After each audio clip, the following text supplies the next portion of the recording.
Ladies and gentlemen, please welcome to the stage Amy Locke, ThriveWell Cancer Foundation's Board President.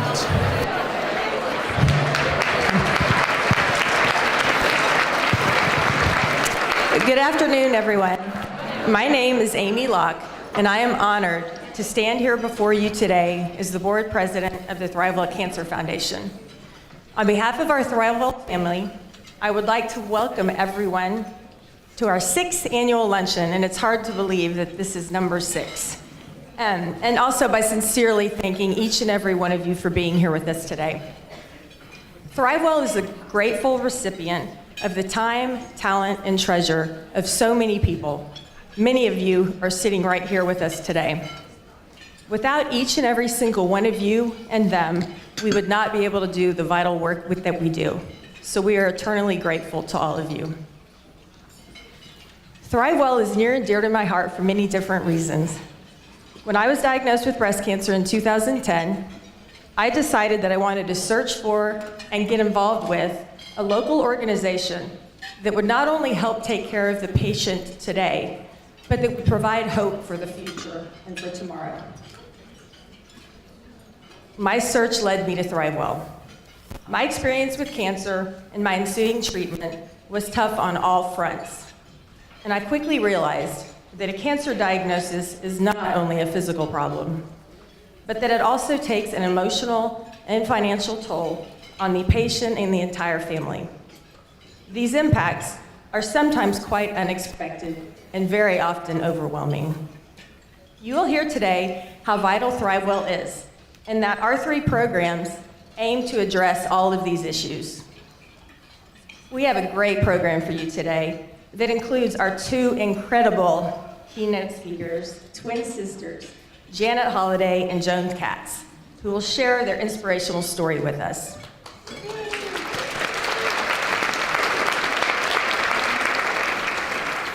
We are also fortunate to once again have Dr. Michael Wargovich join us, and he will discuss his research that indicates that diet can have a significant impact on our health. And he will also discuss how the meal that we will share today will affect our tomorrow. But before you hear from them, I would like to introduce you to someone whom I often refer to as my greatest cancer blessing, my dear friend and ThriveWell co-founder, Lynn Stahl.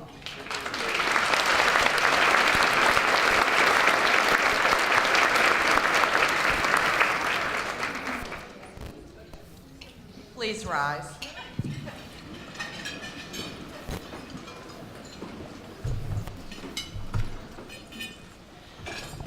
To you, the power greater than each of us.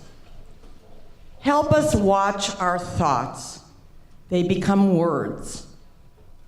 Help us watch our words. They become actions.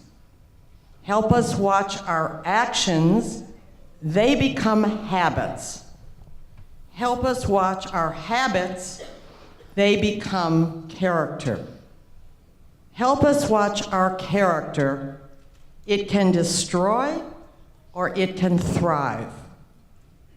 We know that in the face of cancer, we confront conflicting thoughts and words and actions. We can wallow in fear. We can surrender all control. We can hope with all our might.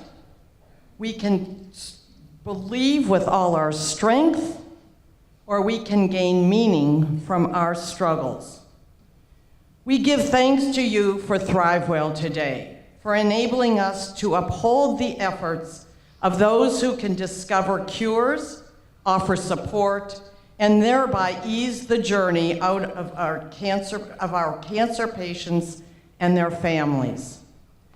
Today, as we listen with our ears, our minds, our hearts, enable us to open ourselves up to the array of possibilities before us, in reducing the fear of cancer and in summoning untapped resources in our battle against this disease.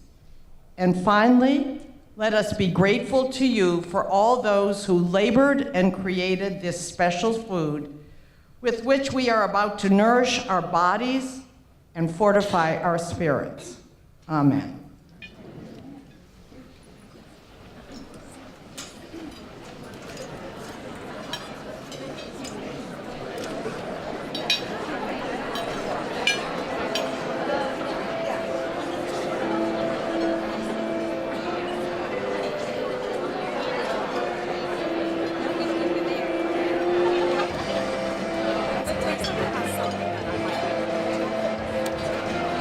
Well, we have 3 missions, and they fall into these 2 broad categories of caring for patients today and finding the cure for tomorrow. The DIVA program, which stands for Deriving Inspiration and Vitality Through Activity, is our wellness fitness program. So the DIVA program offers around 100 classes a month of different kinds of nutrition information and a lot of different kinds of exercise classes. The DIVA program provides an opportunity for breast cancer patients and survivors to work out one-on-one in a setting that's just exclusively for breast cancer survivors. That was some of the most powerful medicine that's ever been prescribed for me. One of the most amazing things about the DIVA program is you walk into any of these classes and meet other women with various backgrounds from all walks of life, and you have something in common with them. And friendships do develop, and a camaraderie. And in the DIVA program, I found the Tai Chi classes, and they're awesome. I love them.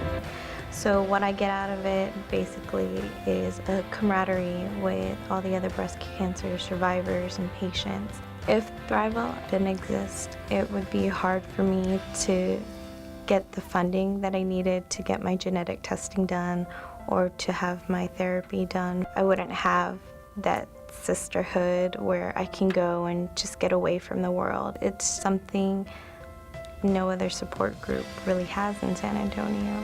I can't imagine getting through my journey without the DIVA program. The DIVA program has empowered me. It has affected me more than anything else I could have ever done.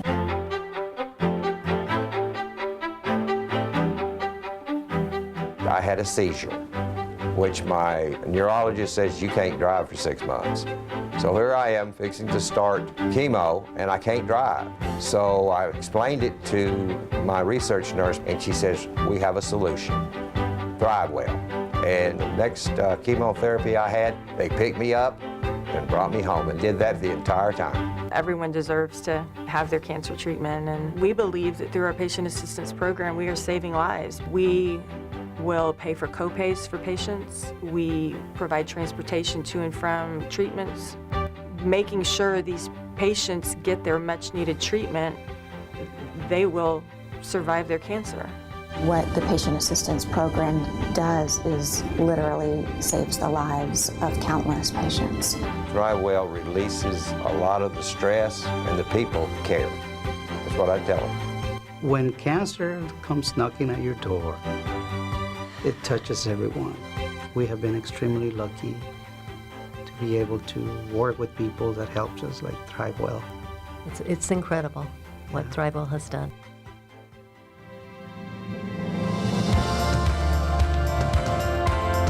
ThriveWell supports local cancer researchers to do their very best to find a cure for cancer.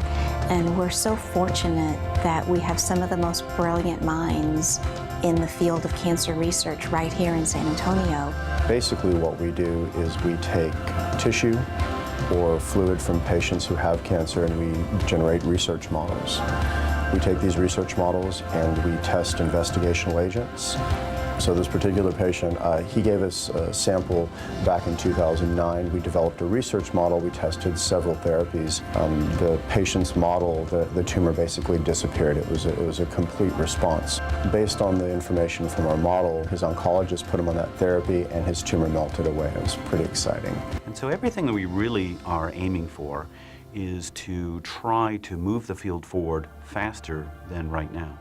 We have a very large genomic program here in San Antonio, and it costs quite a bit of money to actually take the tumor and then to pull out the DNA and see what are the genetic abnormalities that led to that cancer. And that really is the goal. We want every dollar that's raised to be used here in San Antonio and to really develop the best ideas that our investigators come up with. One of the earliest forms of research we've been funding is what we call developing mouse models, which is where a patient's tumor can be removed from the body of the patient and implanted into mice. And then the mice will grow up the tumor and become essentially a surrogate for the patient. so that new drugs can be tested in the mouse first to see if they work before they're used in the patient. So this is a very exciting area in cancer research, and one that's already proven to be enormously effective and powerful for a variety of different patients. It's amazing that this is offered at no cost to the participants, and I'm really grateful to the donors who make that possible.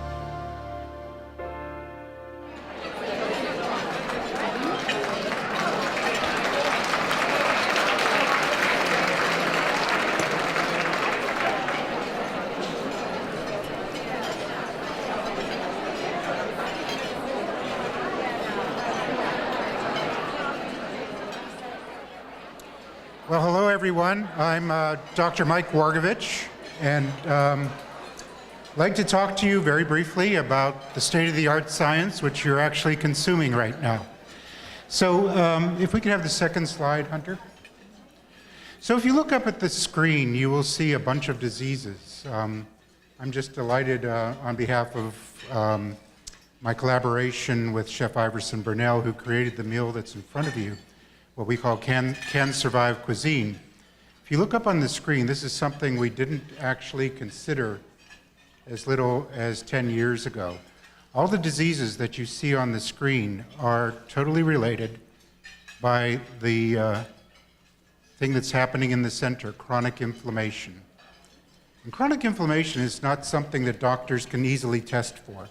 It's kind of invisible, probably starts early in life, but it now seems to be related to all the diseases. The first clues came out of heart disease, cancer quickly followed. So actually what is happening is the immune system is hijacked by the process of chronic inflammation. And that actually puts an early set point, probably as early as teenagerhood, into our lives that might set us for high risk for all those diseases. Next slide, please, Hunter. So the question is, how do you intervene on inflammation? Well, the answer is anti-inflammatories. And what you see on the screen might actually surprise you, that if you take a pain reliever type of drug, aspirin or ibuprofen, Aleve, Motrin, every day, for at least 5 years, you can cut your risk for the major cancers by 50%, 50. And I don't know if everyone here knows about that. That research has been solid for about 10 to 12 years now. However, like all drugs, there are side effects, and there are some serious side effects for consuming too much aspirin or ibuprofen or any of these drugs. In fact, we're in a strange time because the U.S. Preventive Health Task Force just told all doctors in the country, if your patient is 50 years or older, you need to talk to them about the benefits of taking a daily aspirin to prevent heart disease as well as colorectal cancer. So that is one of the hottest pieces of information that's out there.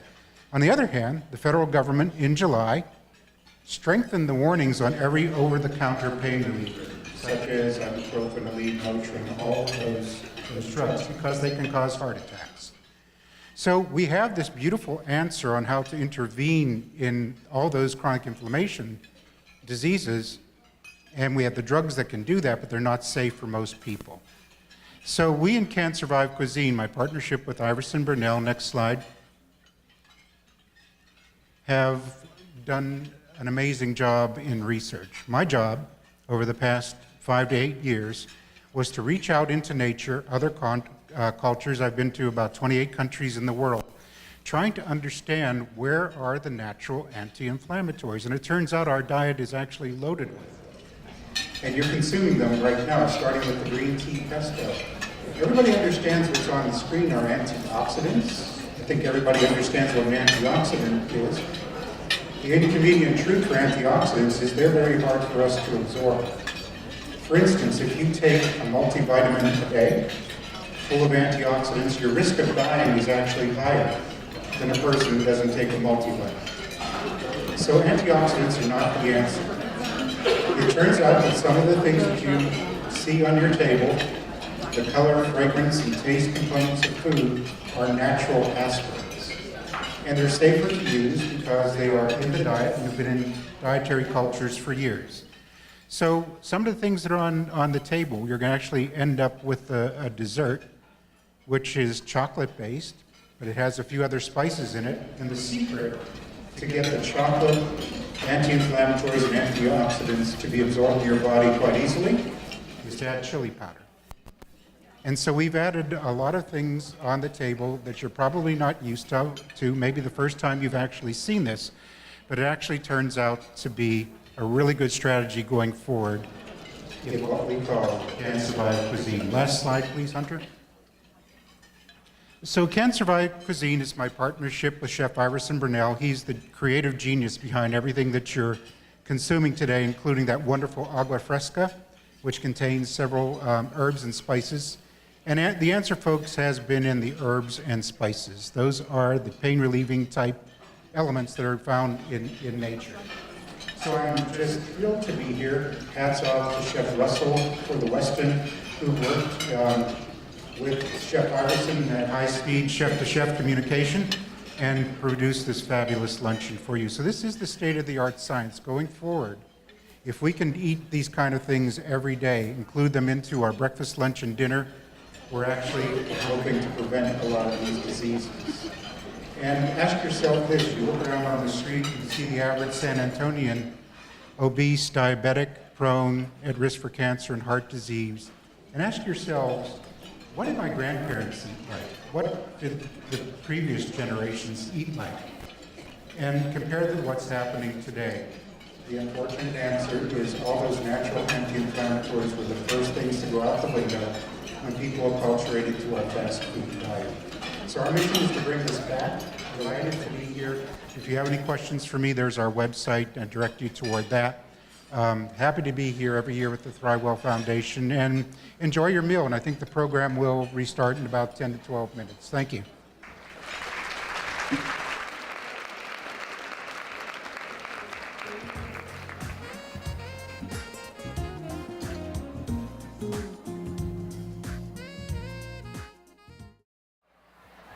Our featured speakers for today's program, Janet Holliday and Joan Katz.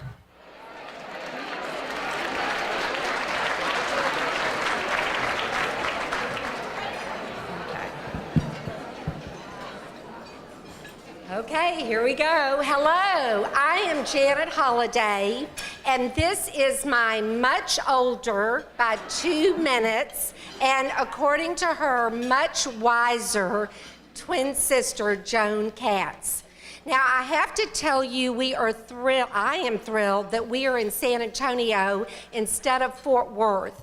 Because she's older, sometimes she's a little bossy, and she always tells me whenever we're in Fort Worth to be extra nice to everyone, like I'm not, in case they think I am actually her, and then they would say, boy, was Joan rude. Hello, and I'm Joan Katz. I'm the one with the glasses. I thought that would help you all. And I'm so happy to be in San Antonio today with my identical twin sister, Janet Holliday. Because if you get us mixed up, then you will really know that Janet is much nicer when she's me. And I will not bore you with the time that we switched classes when we were in first grade, and she got a really bad grade for me. It was a pop quiz. And I got a really good grade for her. As identical twins, we have shared so many special things over the years, but we've never given a speech together as cancer survivors. 33 years for me and 1 year for Janet. Truly humbling.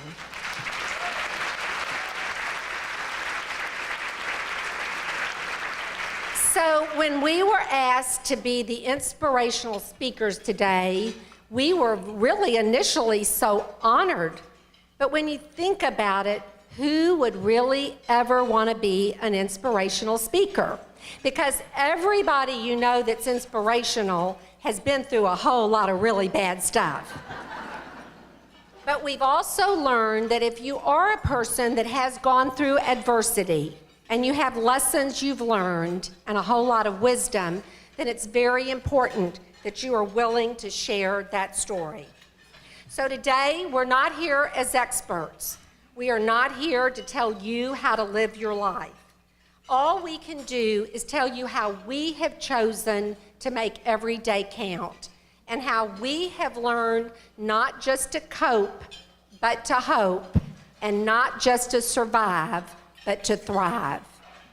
Side. Oh yes, side by side. In the next few minutes, we want to tell you a story. It's a story filled with every human emotion possible. It's a love story, an adventure, a medical documentary, all in one. It's a story we hope you will remember and reflect upon after you leave here today. It is just one of thousands of stories, and it is being told in honor and in memory of each one of those stories. As the saying goes, the only people who truly know your stories are the ones who helped you write it. Janet and I certainly know this story well, for it is our story that we have been writing together since 1952. Identical twins born in Beaumont. We were pretty cute. Modest. Modest and cute. We were born into a loving family, a devoted, hardworking, honorable dad, a caring, creative homemaker, president of the PTA mom, involved, supportive grandparents. A younger sister, Carolyn, was born when we were 3. We were a family of faith, traditions, and community service. We had delicious home-cooked dinners every night at 5:30 and breakfast together every morning. We rode our bikes to school, and we stayed outside until dark with the neighborhood kids. Joan and I loved to dance and to play and to dress up and pretend. Now, we had a favorite game, and it was called Neighbors. So she was Sue, and I was Sally. We each had one daughter. Her daughter was Twalentine, and my daughter was Valentine. We would sit at our imaginary picket fence with our station wagons, before the Suburban. We parked in our imaginary driveways. We drank our coffee, and we smoked, which now we shouldn't, but those candy cigarettes. And we shared our hopes and our dreams. What we didn't know then was that many of the lessons woven into the fabric of our lives would serve us over and over again throughout the years. Our 85-year-old mother has taught us to give back for the blessings that we have received, and she always involved us in her volunteer endeavors. She tells us, we pass through this life but only once, so stand up for what you believe in, and do not just walk the walk, but talk the talk. Do not just talk the talk, but walk the walk. Excuse me. I did learn that lesson. Our maternal grandmother would not go to bed at night unless she had done at least one good deed for someone that day. And it was always kind of a game with us to say, okay, Grandma, what good deed did you do? And if she hadn't done something and it was time to go to bed, she would make sure she would write a note for someone, or she would bake sweet rolls for someone, and many times we were involved with her in doing that. Our paternal grandmother showed us how to put the fun into life and turn everyday events into celebrations. When we turned 13, she had a beautiful luncheon for us, and on every chair she had tied a balloon, and at every place there were flowers and favors, which I guess kind of sounds like the start of the CE group. Our 91-year-old father has told us over and over, most things we worry about never happen, never come true, but things we never ever think to worry about do. So wait to worry. Face what is right in front of you and try not to get ahead of yourself. And he shared with us a quote passed on to him from his great-grandfather. May I live on in the deeds that bless others' lives and leave behind me the heritage of a good name, which we have tried to pass on to our children. Our parents and grandparents showed us the importance of making every day count through their example.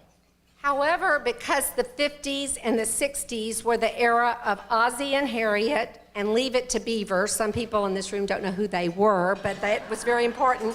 Some lessons were left unsaid. We were not told in a loud, clear voice that life is not always fair, that bad things do happen to good people, that picket fences and happily ever after are not always easy to achieve. We went off to the University of Texas in 1970 to discover a much different world than small town USA. During our sophomore year, we got our first lesson in reality when we learned that our dad, who was 47, needed triple bypass surgery, which at that time was a very new surgery. We quickly learned that when you have your health, you have everything. Janet also gave our family a new motto. She said, okay, we're going to do this together. We're going to bring in the fighting army and the marching band. Well, our dad still laughs and says he liked that concept of the marching band and the army, but somehow he was the only one that felt the pain. And that we were doing this together, but he was the only one. Since then, he has been diagnosed with prostate and kidney cancer, has 7 heart stents, and macular degeneration. Our marching band has been very busy, but his sense of humor, thank goodness, remains intact. Our next big bump in the road, the twins had to split up. The stress was not splitting up with each other, but our wardrobes. Joan moved to Fort Worth and I moved to Houston. Trust me, lots of FedEx packages going back and forth. The truth is you never really know if what I am wearing is my dress or her dress. So today this is my dress. It's my dress. My dress, okay. Best friends in 2 different cities was really hard, especially when life began to change and we began to experience infertility and miscarriages. After several years of trying to start a family, my husband Howard and I decided to turn to the Gladney Center for Adoption. We were approved and waiting. We had the nursery all fixed up and we were so excited. Life was busy and full and good. Until one day when I was taking a shower and I felt a lump in my right breast. Now the year was 1982. Breast cancer was truly spoken about in whispers. There was no pink ribbon, no magazine articles and educational programs, no race, drive, shop for the cure. So I had no idea if this lump was new, if it had been there a long time, or if it was a change. But I was only 30 years old, no family history at that time, and I was very naive. So I didn't even know that I should be concerned. Fortunately for me, I knew the importance of seeing my doctor for an annual checkup, and I was scheduled the very next week to see my internist. And I casually mentioned the lump to him, and he wasn't as casual as I was. He scheduled me to have a mammogram that afternoon and to see a surgeon the next day. Again, that should have been a red flag that he was acting that quickly, but I didn't know to be worried. But when I sat across from the surgeon and heard words like probable malignancy, biopsy, mastectomy, suddenly I knew to be concerned. And my stomach went into knots, and I think anyone in this room who has been there, they know what that knot feels like. And it felt as if I was in a snow globe, that someone was shaking, and all the pieces of my life were swirling around me. And as long as I live, I will never forget. I walked outside. Howard was out of town, so I was by myself. And there was a sidewalk outside of his office. And I kept looking. I saw people going to work, driving, laughing. And I thought to myself, how could they be doing such normal things? In that minute, everything had changed. Nothing had changed, but everything had changed. There are moments that define all the other moments in your life, and this was certainly one of those moments. Within the week, I woke up in the recovery room to learn that at the age of 30, I had cancer, and I had entered a foreign world with very few options. I had had a modified radical mastectomy. Lumpectomies were just starting to be performed at that time. It was a new concept. Reconstruction was never done at the time of the initial surgery, and they had removed 26 lymph nodes from under my arm. But fortunately for me, the tumor was small, self-contained, and had not spread. And this was such a blessing as I had done nothing to assure early detection. Heartsick, we closed the door to the nursery to move forward with treatment options. And we went to MD Anderson to be at a comprehensive center, and the team of doctors there determined that I needed chemotherapy. And as we went back and forth, the blessing was that Janet lived in Houston, and we stayed with her. And she truly helped me through it all, or helped us through it all. And every time I went, there was a present on my bed. And at the end of all my treatments, I had this fabulous collection of beautiful pottery pieces that I still have. About a year later, with the blessings of my doctors, and I'm kind of jumping to about a year later. Of course, there were many steps in between to trying to get back to normal. But after, with the blessings of my doctors, we got the phone call that we never ever thought we would get, telling us that we were the parents of a daughter who is now 32 and mother to our fabulous 7-month-old grandson, Sam. And that would be another speech if you want me to come back. I tell you. Once again, our life was full and busy and good. In 1986, Janet and Rob gave birth to beautiful Melissa, born with 7 major heart defects, and the beginning of a 2.5-year roller coaster. I met so many of you in the play group with Melissa, and so you know how special she was. I marveled at the Holidays' collective strength and all the support of so many of you here in San Antonio. And we were all devastated by this overwhelming loss. 6 months later, after Melissa died, they too got a call from Gladney telling them that they were parents of Ryan, now 26. Nothing can take away the hole in our hearts, but Ryan has certainly coated it with love. In 1992, almost 10 years to the date from my first surgery, our daughter was in 3rd grade, home on a Friday night, when I felt a lump in my left breast. This time, I was educated, and I knew that I needed to act quickly. We scheduled a biopsy, and once again, I woke up in a recovery room to learn that at the age of 40, I had breast cancer twice, a true reality moment. The knot was back, but this time there were more options, choices, and so many side effect treatments that were so much better than before, like Zofran. While I was going through chemotherapy and radiation, our mom was diagnosed with breast cancer. A very early prognosis, but a lot for our family to face and grasp all at once. During this time, my college roommate and I started the Komen affiliate and Race for the Cure in Fort Worth.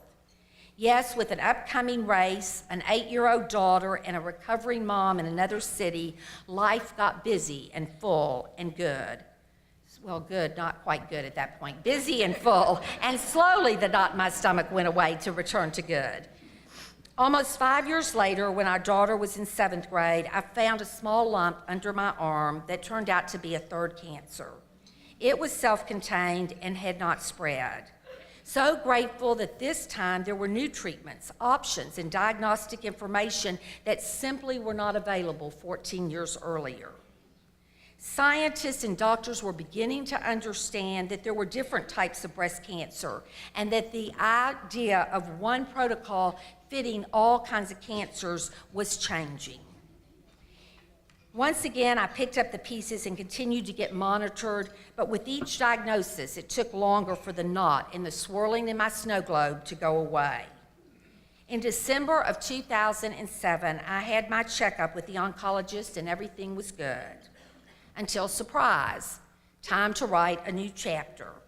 In February 2008, on the actual day of our Go Red Heart Luncheon, I woke up to what I thought was a stomach virus that turned out to be a heart attack requiring a stent. I should have known about that inflammation diet at that point, I think. Exercise, nutrition, stress relief, and faith were always a priority for me, but now they became totally integrated into my daily routine. I was so humbled to have a 4th chance to return to life. It was during this time that I was approached about lending my name to the Joan Katz Center for Breast and Gynecological Cancers that would be part of a brand new women's hospital at Baylor Scott & White in Fort Worth. I was very uncomfortable with the name piece, but when I discovered that it was going to be created by survivors for survivors to make the journey easier, then I became a very involved, dedicated volunteer. So it was a real knot-in-the-stomach moment to learn that 2 years later, in 2010, I had bladder cancer.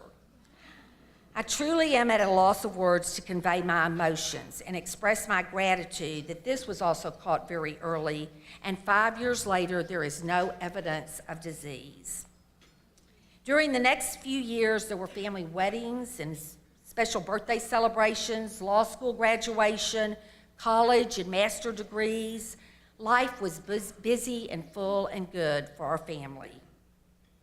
October 1st, 2014, I had had a great day and had decided to end it with a massage. And when I got out and got in my car, my phone was lit up with messages from Janet. As I was sitting there, I heard her tell me that she had breast cancer. It was the same exact beautiful kind of day. The sun was shining, the sky was blue, the grass was green, as when I had stood outside of my surgeon's office and felt the overwhelming emotions. But then I remembered all the amazing things that I have been able to experience and do over these past years, all of the medical breakthroughs and all the lessons I have learned along the way.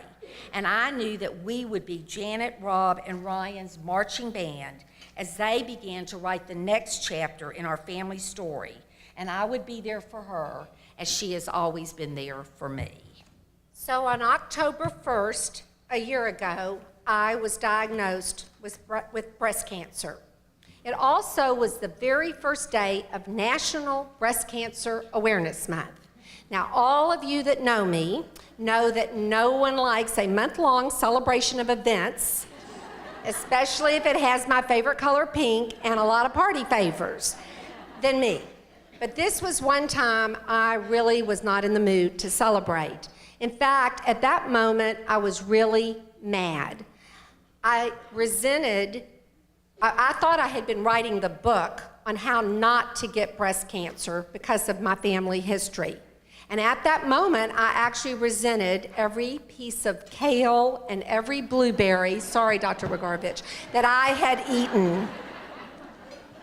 Yet, from the moment I was diagnosed, I was very, very clear on my path. For years, I, of course, had been monitored by a dedicated team of doctors. I knew right away I was going to do double mastectomies with breast reconstruction. I, of course, was more mobilized than most, but as Joan alluded to, it is still daunting and confusing. After second opinions and marveling at how far the cancer fight had come, I had my team and my game plan. I'm not going to gloss over today what the journey entailed, the victories, the setbacks, and the enormous anxiety. Yet as I stand here today, barely 1 year from my last surgery, I am very crystal clear that prayers and blessings really do count. Please bear with me as I take a moment to express some gratitude. First, I want to thank my incredible team of doctors, Dr. Harvey Goldstein, Arthur Rosenthal, Amy Lang, Mark Thornton, and Stephen Pisano. I want to thank the START Center, CTRC, South Texas Radiology, PRMA, and Methodist Hospital. I have to thank some special angels. The first was Gina, my ultrasound technician who discovered my cancer long before she should have. My second angel was Gina, another Gina. She was my reconstruction surgery nurse at PRMA.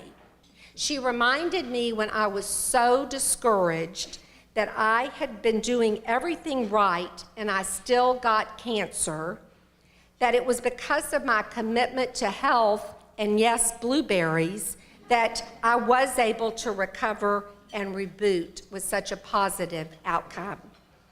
I want to thank Mary Kay Sheeran, who's here with me today. She's my dear friend and my trainer, and it was because of her that she helped me regain my physical strength and confidence through the power of Pilates, exercise, and nutrition.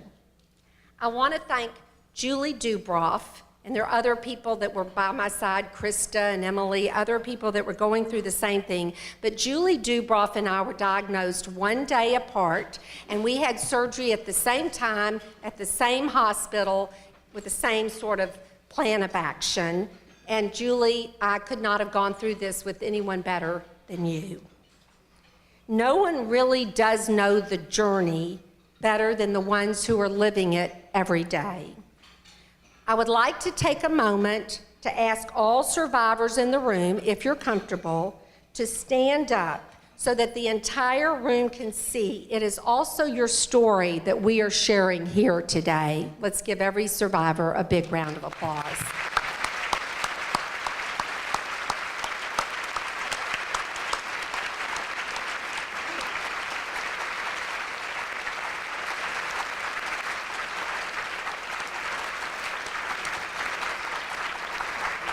Since we're here today for ThriveWell, which works with people with all cancers, I like to think of all of us today as thrivers, survivors. Joan and I also want to take a moment to just talk about the power of family. All of you that have been through this know you can't do it without your family. So let me recognize our family. My wonderful, sweet, amazing husband, Rob Holliday. They're all here at this table. Rob Holliday. Next to him is our son, Ryan Holliday, and his girlfriend, Mary Catherine Jackson. Our younger sister, Carolyn, is here, and it's amazing she's here because last night her son in Austin gave birth to our second great-grandbaby, a beautiful little girl. And next to her is Howard Katz, the man who stood by our sister through all of those years. So thank you, Howard. And then we also have our fourth sister and really close friend, people that are like family, Carol and Jimmy Frankel, here with us from Houston. So couldn't do it without this table. I also want to thank the CE family. Y'all are family to me. You kept the train on the track. So there's two big full tables of CE groups. So thank you, family back there. We love you and couldn't do it without you. And really, there are so many people in this room. Thank you to all of you that are here on this side of the room. For me, I really could never have gotten through this without you. What I have found this past year is that cancer has really somewhat been liberating in a sort of a relevant perspective kind of way. Someone recently said to me, "Boy, you don't even seem like you've skipped a beat." And I'm like, well, I don't know where you've been, but every part of me has skipped a beat. My mind, my body, my soul. In fact, I'm not standing anywhere in the same place as I was a year ago. But what I've learned is I like the place I'm in, and that it makes me remember to savor every conversation, every connection, and every commitment that I make. So it was at this time that Joan and I were trying to figure out what would our message be to you today. We were together and Joan read a Facebook post from a friend. The heading read, "One little word that changed my prayers." The article said, instead of always praying, "God, make it better," we need to start praying, "God, make it count." We immediately knew that "make it count" was going to be our mantra. Because we knew that it was a theme that reminds us all that it's those tangible acts of kindness, of service, and support that give all of us the most hope. During the past year, I began to realize if I am a resourceful person, which I think I am, I had every resource I needed to deal with cancer. And yet every single day, I was putting everything I had on the line, physically, emotionally, spiritually, financially. And I thought, if I'm going through this, what about the people who do not have these resources? I began to see that an organization like ThriveWell, where I thought I had been making a difference for people with cancer, was where I now could make it count for people now that I had cancer. I began to want to ensure, as you saw in the video, that other people had free exercise, nutrition, and wellness classes like DIVA, because I knew how important that was to me. I wanted to be sure that the Patient Assistance Fund was so full because I did not want someone to not get treatment because they didn't have money for transportation. Or I didn't want someone to, again, go through their whole worries of having cancer at the same time they were worried more about how to pay for groceries. I wanted to help raise research dollars for seed projects for physicians that get them on the path to research so that one day we truly, truly can defeat cancer. I hope you will join me and everyone in this mission and know that we can turn helpless into hopeful by enabling cancer patients to live well, to love well, and to thrive well. We could never have imagined in our wildest dreams what the past 63 years would hold.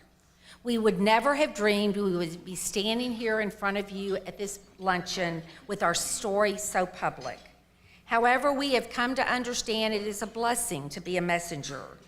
And if you are given another chance, or in our case, chances, to step forward in your journey, then it is important to use your voices, your passion, and your energy to do all you can to make it count, to not defer it nor neglect it, for you shall not pass this way again.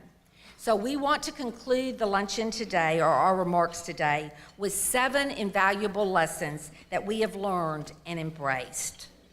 Lesson number 1, make your health count.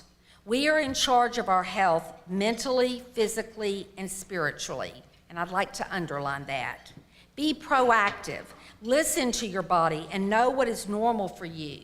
And if there is any change at all, any symptom, check it out. Anything that feels or looks different. Listen to that small inner voice. Work in partnership with your doctors. Take advantage of screenings and checkups. Develop your own personal health plan for keeping your immune system strong. There are so many things that are out of our control, but we can control our life and our health choices. Lesson number 2, make early detection and medical science count. The number of cancer survivors today exceeds 15 million in the United States alone, with more focus on targeted therapies to manage cancer as a chronic disease rather than a life-threatening disease. Today, more than ever, there are so many possibilities, breakthroughs, new tests, new equipment, new treatments.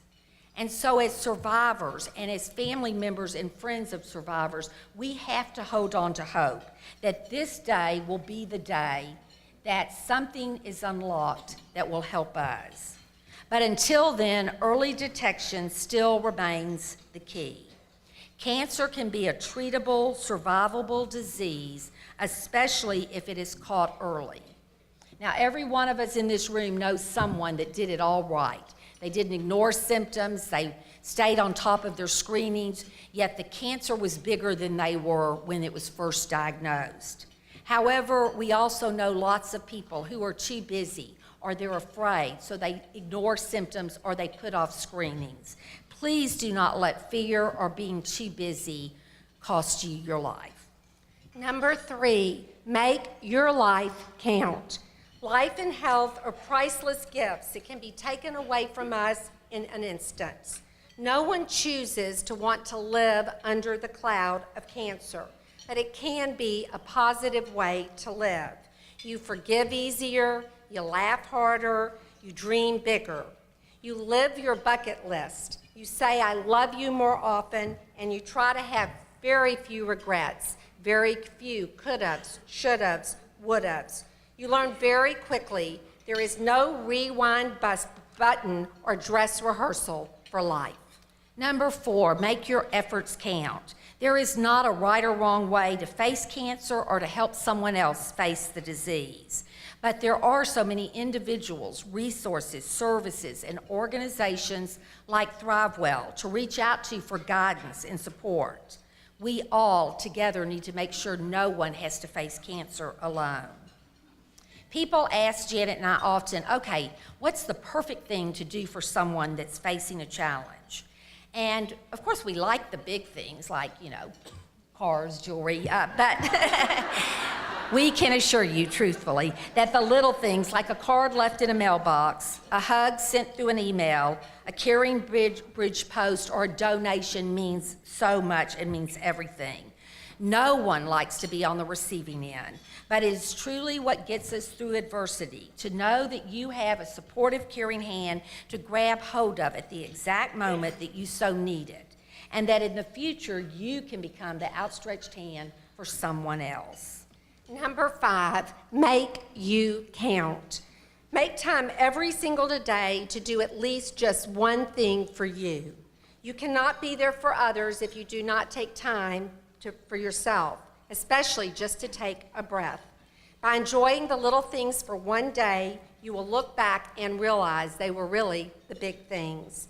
Do not beat yourself up. Just ask yourself every day, have you done the best you can?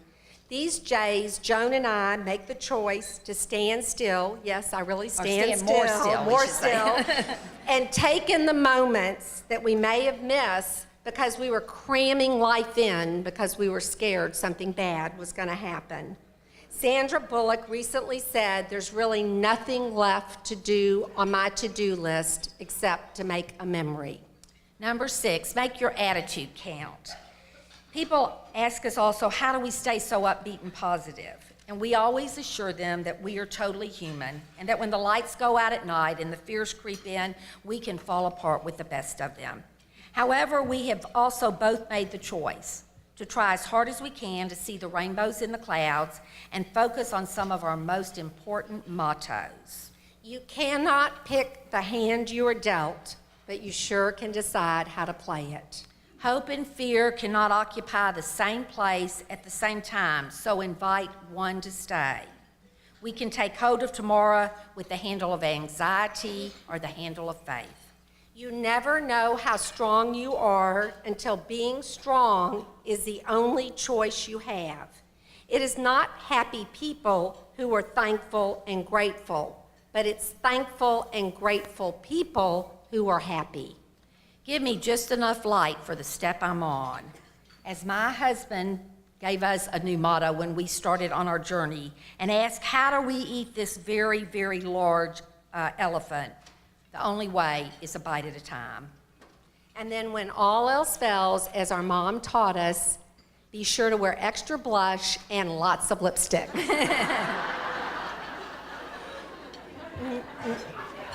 It's true. Everybody agrees. It makes you feel better. Number 7, make support, gratitude, and faith count. We both believe in the power of the touchstone. Everybody needs someone or something to hold on to. For me, it is this small frame. The day that Joan was diagnosed at we were 30. I went to the hospital gift shop. I bought this little plaque. I have carried it everywhere with me, even into the operating room, and it is the Serenity Prayer. For me, it's this little angel that someone gave me. It says, get well, and I've carried her everywhere and kept her with me. In a few moments, we will be giving each of you touchstones. At the base of your centerpiece is a little packet of party paper we do like that we put together for you. And we hope that you will either keep these touchstones or you will share there's one for everyone, that you will share these with others. We hope when you hold on tight to these, you will feel optimism, extra strength, and courage. So you ask, even with the twists and turns, did Sally and Sue solve the problems of the world? And what lies ahead for 2 identical twins from Beaumont, Texas? Perhaps Gilda Radner said it best of all. I wanted a perfect ending, so I sat down to write the book with the ending in place before there was even an ending. Now I have learned the hard way that some poems just do not rhyme, and some stories do not have a clear beginning, a middle, or an end. Life is about not knowing. having to change, taking the moment and making the best of it without knowing what is really going to happen next. But mostly, I cannot be afraid. What I have learned the hard way is that there is always something you can do.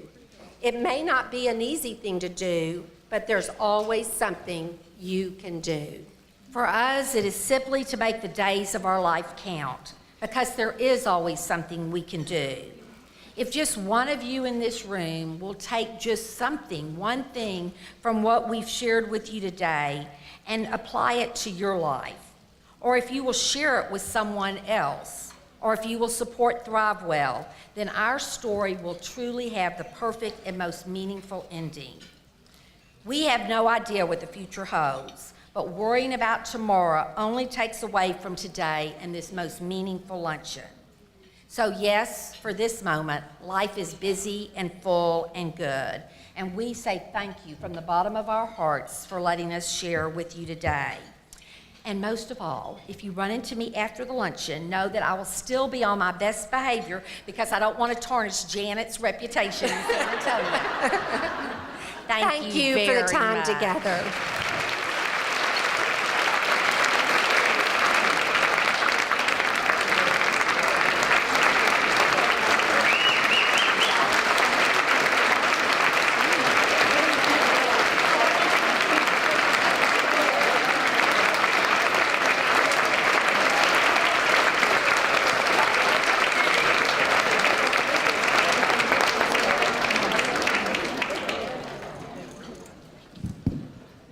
Everyone. My name is Erin Erkeline, and I'm the exceptionally proud Executive Director of ThriveWell Cancer Foundation. Continue to enjoy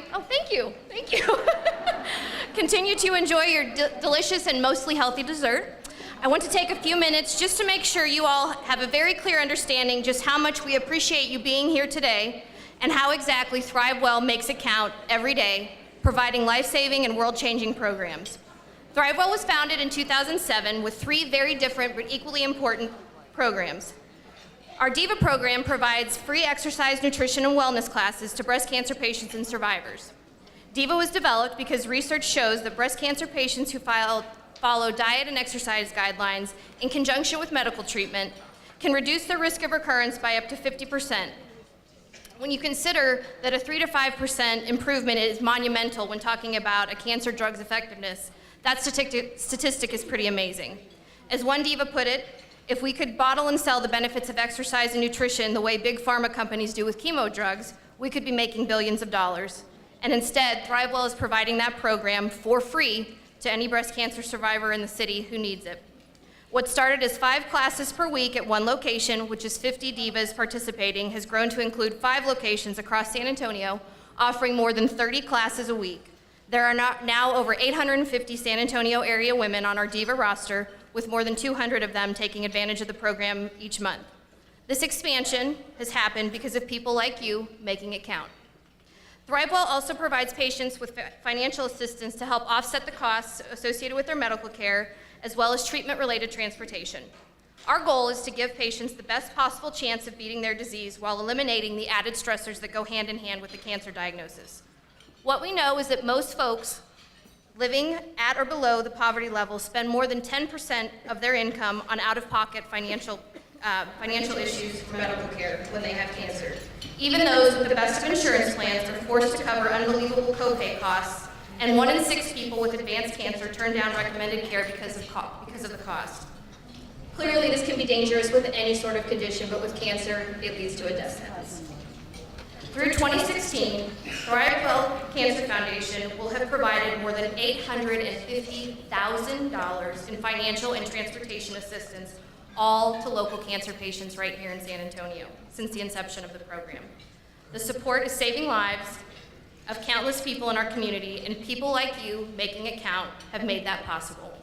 As you saw in the video, or maybe didn't see in the video, we also fund cutting-edge research happening right here in San Antonio. After we make awards this April, ThriveWell will have distributed more than $500,000 to 25 local research projects covering prostate, bladder, ovarian, breast, lung, and other cancers. The projects we fund promote open and collaborative science, that will truly move the needle and be catalytic in the field of cancer research, like the San Antonio 1000 Cancer Genome Project, led by Dr. Anthony Tolcher at the Start Center for Cancer Care, and Dr. Manjeet Rao with UT Health Science Center, whose microRNA project has had incredible results with targeted therapy fighting drug-resistant breast cancers. ThriveWell makes our funded dollars count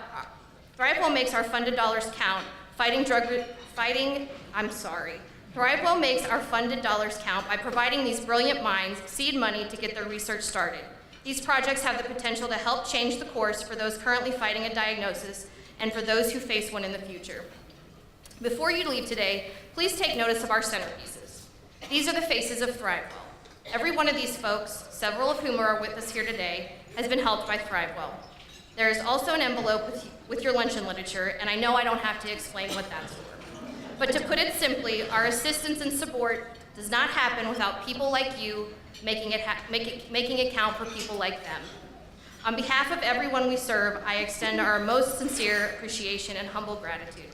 Thank you a million times over for being here, celebrating today, and I hope you continue to make it count in your own lives after this day ends. Thank you for being here today.